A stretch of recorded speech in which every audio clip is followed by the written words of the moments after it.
Bonjour, je m'appelle David Laplume et je dirige le service de sciences et techniques de construction. Je suis Vona Salvatore et je suis vice-doyen de la faculté d'architecture et d'urbanisme et je suis également bien sûr en charge des cours d'équipement et de physique. En termes de mathématiques, de sciences et d'ailleurs dans tous les domaines, il n'y a pas de profil type qui mène spécifiquement aux études d'architecture.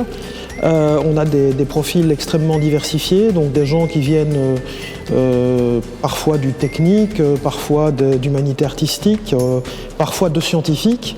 Et donc on considère qu'au niveau des maths, avoir eu 4 heures de maths par semaine en fin de secondaire, c'est un bon niveau pour être tout à fait apte à suivre la formation en architecture. Et au niveau du cours de physique, il faut savoir que je reprends en fait le cours de secondaire, évidemment je le vois un peu plus vite, mais donc il ne faut pas avoir de crainte à ce niveau-là. Nous avons déjà eu des étudiants qui n'avaient eu aucun cours de physique pendant leur secondaire et qui réussissent très bien, donc je dirais qu'à ce sujet-là, il n'y a aucune crainte à avoir.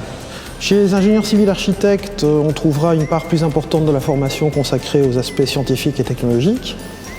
Pour le master en architecture, on trouvera notamment plus de sciences humaines que dans le cursus d'ingénieur civil architecte. Si on parle maintenant de l'accès à la profession tel que défini par la loi, en réalité les deux cursus donnent exactement le même droit d'accès au stage de 2 ans, à l'issue duquel on est autorisé à exercer comme architecte.